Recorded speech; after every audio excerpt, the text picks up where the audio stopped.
Merhabalar. Biraz uzun ama değeceğini düşündüğüm bir video ile anlatıma hazırım. Bu videoda pazardan aldığım tüvit bir kumaşı kullanıyorum. Çünkü bu aralar her yerde görmeye başladım. Zara'da gördüğüm bir modeli uygulayacağım.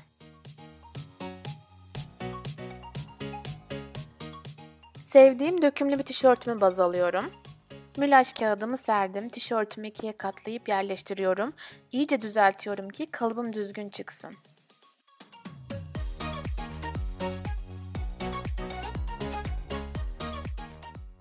Şimdi dikişleri takip ederek güzelce çiziyorum.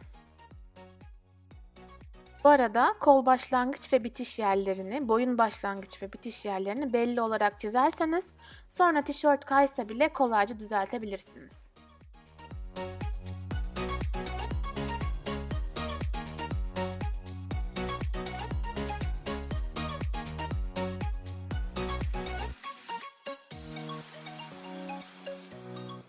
Şimdi çizdiğim kalıbın kol altından boyunu ölçüyorum.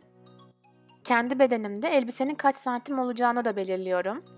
2 santim göğüs pensi için 3 santim de etek ucu için belirlediğim zaman benim kalıbımda 65 santim boy olması gerekiyor. Tişörtüm yuvarlak yaka, ben V yaka dikeceğim için istediğim genişliği işaretliyorum.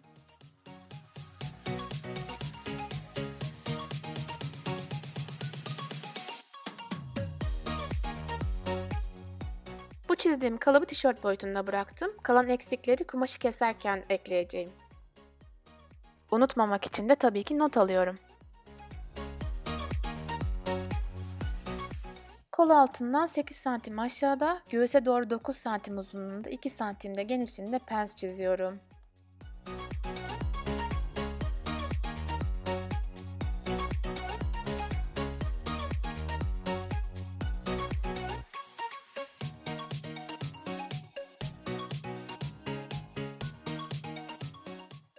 Daha sonra daha önceki videolarımda gösterdiğim gibi gönyeyle 1 santim dikiş payı ekliyorum.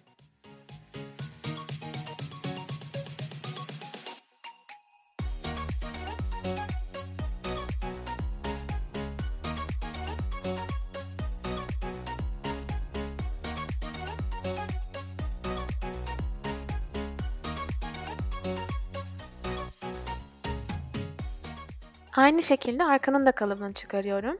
Tek fark bu sefer pens yok ve çizgilerim daha düzgün olsun diye riga kullanacağım.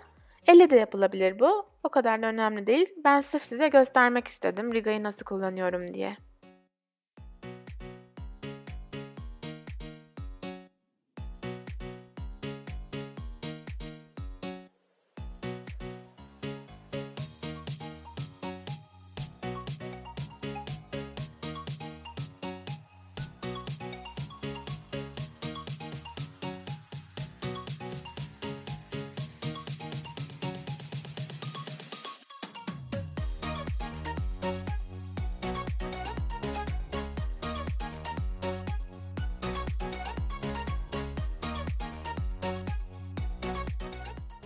Rigaları kullanırken çizgileri düzeltmeye çalıştığım için nereye uygun oluyorsa ona göre çevirerek kullanıyorum.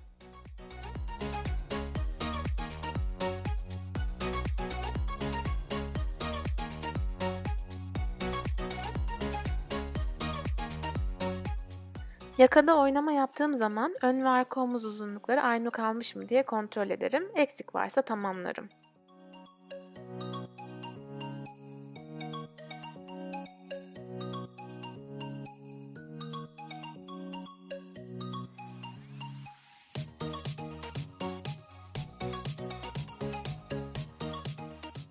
Kalıplarım hazır. Dikiş çizgisinden keseceğim. Burada önemli olan pensin olduğu ön parçayı kesmek. Onu biraz geniş kesiyorum. Sonra pensi kapatıp dikiş çizgisinden tekrar keseceğim. Tam pensin yanında oluşacak küçük üçgen kumaşı derinden kesmemizi engelleyecek.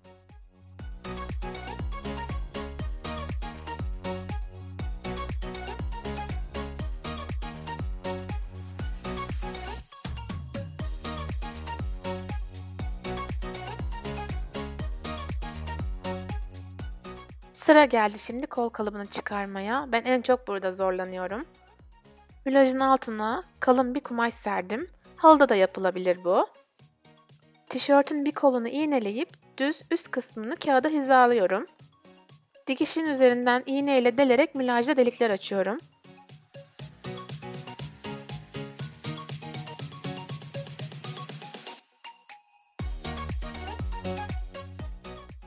Dikişleri takip ederek çiziyorum.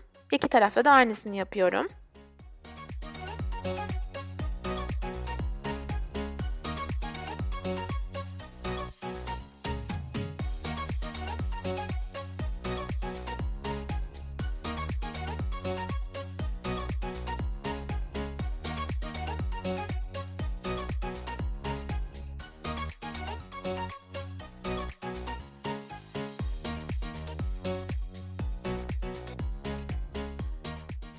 Kol boyumu 2 santim uzatıyorum.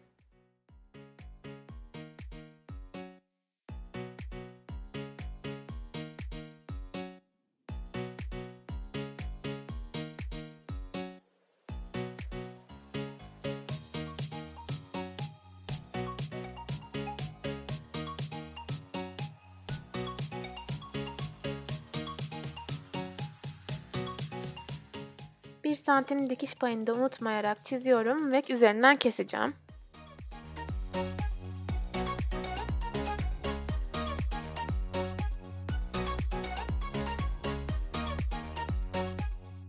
Kestikten sonra araya 1 santimlik parça ekleyerek iki kağıdımı yapıştırıyorum. Tüm parçalarım hazır. Şimdi kumaşı kesmeye geldi sıra. Ön yüzü içeri gelecek şekilde düzgünce ikiye katlıyorum. Önceden belirlediğim etek boyunu işaretliyorum. Kalıbımı buradan başlatacağım. Böylece fazla mulaj israf etmiş olmayacağım.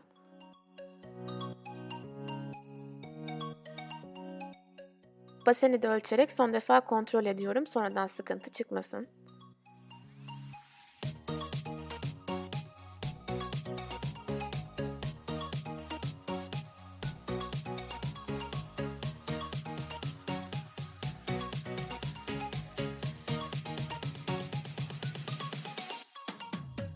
Arka kısmı da aynı şekilde yerleştirerek kesiyorum.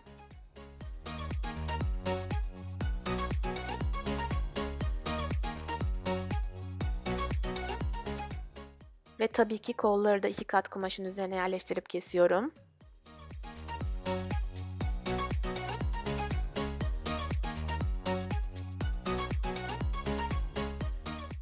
Tüm kenarlara overlock geçiyorum ya da zikzak dikiş de yapılabilir. Bu kumaş çok çabuk dağılıyor, o yüzden onu önlemek istedim.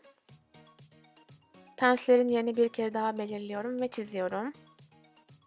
İç kısımdan yani tersinden gösterdiğim şekilde iğneleyip dikeceğim.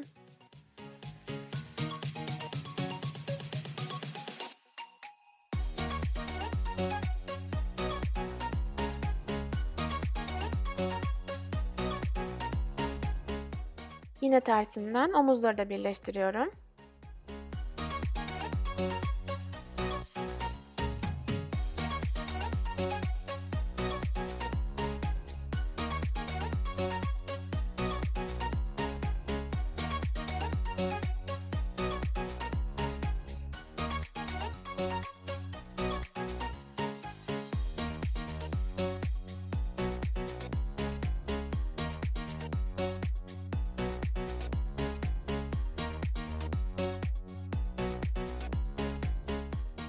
Kolun orta noktasını işaretledim. Omuzla buradan birleştirme yapacağım. Aşağıya doğru da iğneleyeceğim. Daha sonra da oraları dikeceğim.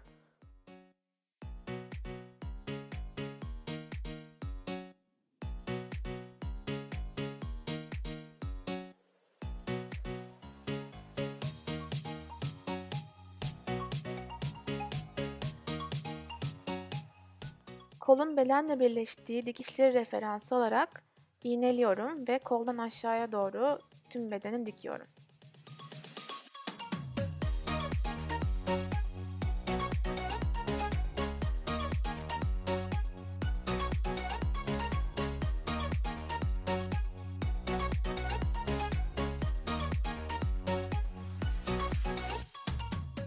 Yakadaki şal kısmına gelecek olursak, öncelikle bunu öğrendiğim videoyu aşağıya eklemiş olacağım. Benim yaka uzunluğum 80 santim çıktı.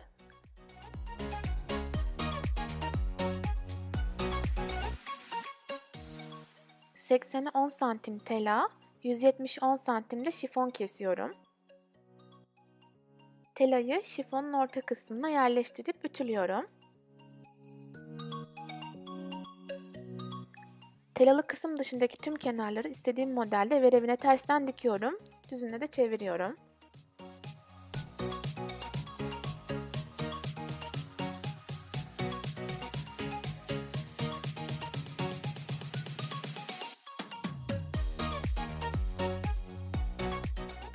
Yakamın ortasıyla şalın ortasını birleştirip yanlara doğru iğneliyorum.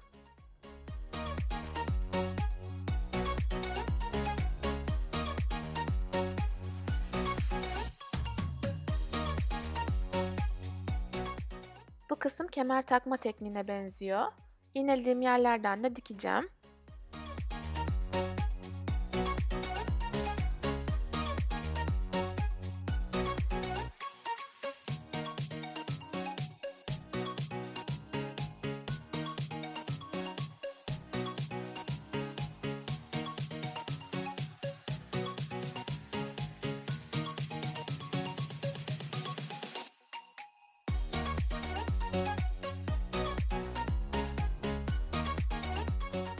İçeriye doğru 1 santimden kıvırıp yakamı temizce kapatıyorum.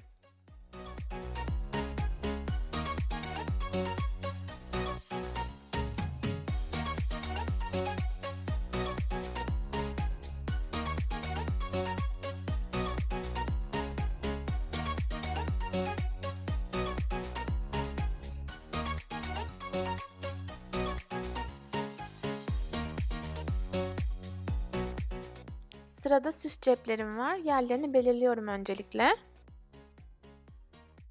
İkişer adet 11 santime 5 santim tüvit, 13 santime 4 santim de saten kesiyorum. Satenle aynı boyda bir de tela kesiyorum ve yapıştırıyorum. Kenarlarını içeri kıvırarak saten parçamı tüvetin üstüne bir şerit şeklinde dikiyorum. Tüvit olan kumaşımı içeriye doğru kıvırmayacağım. O böyle birazcık salkım saçak görüntüyü kaldırıyor. Belirlediğim yerlere de dikiyorum sonunda. Kol ve etek ucu için de şeritler kesiyorum. Ben sanırım 2,5-3 santim genişliğinde yapmıştım. Bu parçalarda kenarlarını kapamadığımız için ya da zikzak çekmediğimiz için ya da ne diyeyim overlock dökülmeler yaşayacağız. İlk yakamaya kadar katlanabiliriz diye düşünüyorum. Ben 3 defa dikerek sabitledim. Ve bitti. Umarım beğenmişsinizdir.